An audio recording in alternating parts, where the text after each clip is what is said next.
ولك يلا يا بابا، يلا هسه.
أعزائي المشاهدين، أهلا ومرحبا بكم في حلقة جديدة من برنامج ركن فلسطين. ويشارك في هذه الحلقة الأخ الزميل يوسف الملح، فأهلا وسهلا بكم في الحلقة الجديدة. And welcome to the Palestinian Corner from Montreal. And you just watched a clip from a Palestinian dancer, Rima Baransi. And she was dancing in a Trieste in Italy, a contemporary dance. And at the end of the program, we have another contemporary dance which was made in the Palestinian territories. Our program, as usual, includes an interview, and our guest for this edition or episode is Dr. Abraham Weizfeld. Dr. Yeah. Thank you so much. You're welcome. So, can I say you are an anti-Zionist Jewish activist? Yes, that's precisely what I am. And you were born in Canada? I was born in Toronto, but I was conceived in a Jewish refugee camp in Germany after the Holocaust, after the Second World War.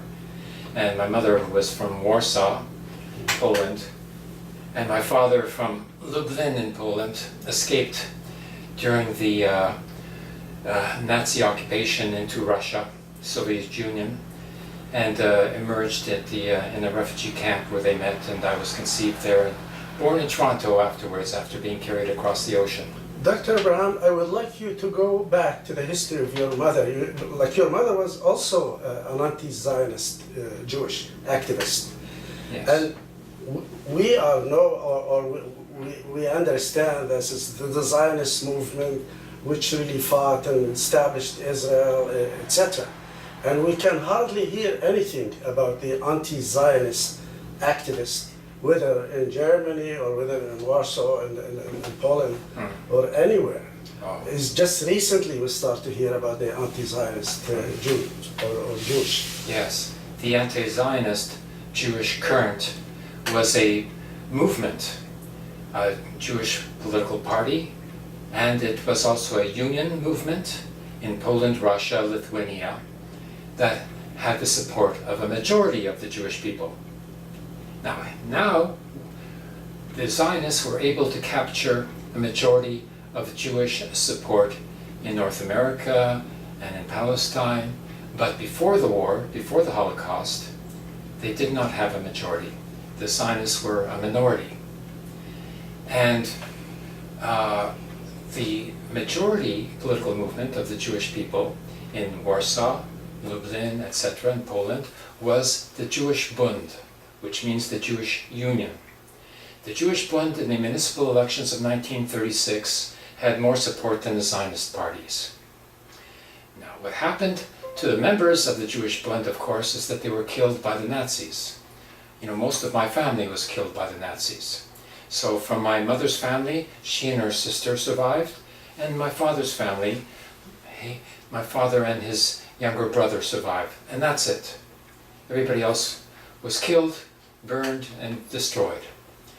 And so, the whole Jewish working class that was anti-Zionist and that was fighting against fascism and racism in Poland and Russia was lost.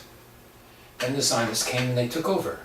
With the help of the Americans who administered the refugee camps, they went into the refugee camps looking for Jewish refugees to go to Palestine to fight for the Zionists. My father, he refused. Why? Because he was religious and the Zionists were not, and because he didn't want to go to another war, of course. My mother was always anti-Zionist. So I was raised in a non-Zionist, anti-Zionist family, which caused a lot of trouble with the Canadian Jewish family, part of our family. And we split. The family split in 1976 because of that. But you can see that it is not natural for Jewish people to be pro-Zionist. Do you think, Dr. Abi, that your activism and anti-Zionist movement has an effect on the situation as is? Now, yes. Of course, I've been working in solidarity with the Palestinian people since the very first Palestinian demonstration in Toronto in 1968. And we have been working a long time without being noticed and without the mass media doing any reports about us. Now they are attacking us. Why? Because we are becoming big. A lot of people know what we are saying, and they want to know what we are saying because people are confused. So we have a great deal of influence now, especially the Jewish activists here in Canada. So the answer is yes, now we are having an effect. And on whom? Are you having an effect on the present Jewish Zionist regime or on the global Jewish, Canadian or American society? First it was the Canadian Jewish and the American Jewish public. We had an effect. Okay? Then the government of Israel, the Zionist government of Israel, they woke up and they realized that the young Jewish students at the universities were listening to us because they discovered that they were being lied to, and they didn't like to be lied to. So they wanted to know the truth. So they came and they would listen to us because they wanted to know what is going on. Dr. How Abraham, we would like how to many know. members are in your activity as an activist in anti-Zionism? Oh, in North America, we have the Jewish Voice for Peace, Yes. which has 200,000 members, which is a lot. The Zionists, they only have 90,000 members. Nice to have you, Dr. Abraham. We're going to go to a video which is with some photos of you and also you talking through the voiceover over the videos. خليكم معنا. Stay with us. Against the Israel consulate, which is responsible for the massacre of Palestinians in their own streets. We call upon Israel to stop its occupation of the Palestinian lands and villages. We call upon Israel to cease killing demonstrators. On dénonce Israël pour avoir massacré des Palestiniens dans leurs propres rues. Il y a plus que 91 Palestiniens tués depuis le 1er octobre. More than 90 Palestinians have been killed in their own streets by the military occupation forces of the State of Israel. Since the 1st of October only, every day Palestinians are being killed. And when there's vengeance strikes, then that is publicized by the media here, but not the daily massacre of Palestinians. That is why we are here to denounce the massacre of the Palestinians by the State of Israel, which has its consulate just here in Westmount Square. On dénonce le consulat d'Israël ici à côté, pour voir être les porte-paroles pour le régime qui fait le massacre des Palestiniens dans les rues, dans leurs propres rues, dans la Palestine. The consulate here is responsible for the killing of Palestinians in their own streets, in their own villages, in their own cities.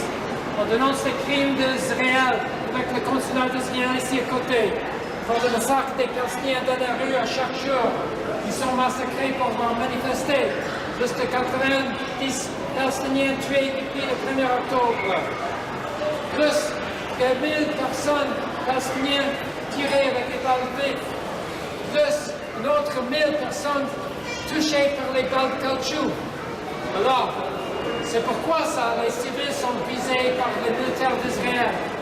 Pourquoi Israël continue à déplacer des Palestiniens en dehors de leur propre pays pour devenir des réfugiés. C'était les réfugiés en Syrie aussi, dans le camp de Yarmout. Et maintenant, les réfugiés du camp de Yarmout sont des réfugiés, encore une fois, en train de rechercher des refuges dans l'Europe et ici au Canada. Pourquoi ils sont des réfugiés? Pourquoi ils peuvent parler de retour dans leur propre pays de Palestine? C'est à cause d'Israël. Et le consulat d'Israël est ici. On vient ici pour dénoncer l'Israël avec un consulat ici en haut, parce qu'Israël est en train de faire des crimes de guerre contre un peuple. Le mois d'octobre, il y a 74 personnes qui étaient tuées dans la rue pour avoir manifesté. Welcome back to the Palestinian Corner from Montreal. Our guest for this episode is Dr. Weizfeld, Dr. Abraham Weizfeld. He is an activist for the last 49 years and he's still going. The machine is going, the march is continuing, and we are really proud of you. People like you who make the change. Eventually they make the change. Yes, we will make it. You wrote a PhD, or you studied for a PhD, which is, this is your book, or the thesis of your book, which is... Nation, society, and the state. All right, which you give a solution to the Palestinian-Israeli problem or conflict. Yes.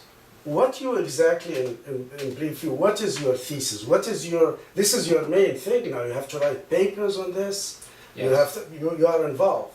Yes. Your vision, in other words, related to what you wrote in the book in Yes. a brief way So- of saying. There's a difference between each of these concepts. The nation, the society, and the state. Three different things.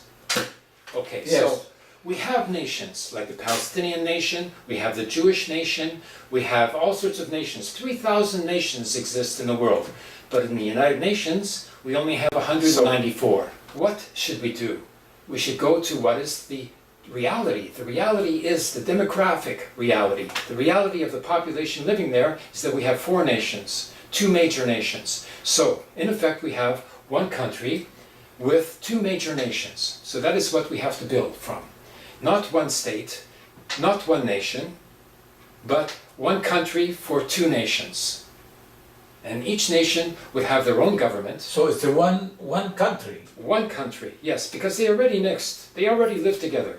Even in 48, Palestine, we have... My neighbors were Jewish in Palestine Of back in course. 1948. Of course, we will live together. We will continue to live together. In Jaffa and in Akka, we have Palestinians and Jewish Israelis living together already.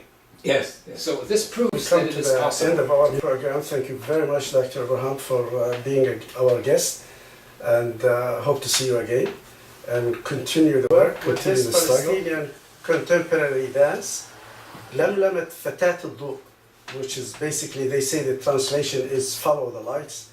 I think it's picking up the pieces of lights back. أسكر لك البرنامج. Please. إلى هنا نأتي بنهاية هذه الحلقة من برنامج ركن فلسطين لركن فلسطينيان، على الأمل في لقاء مرة أخرى وإلى اللقاء. Bye-bye. Thank you.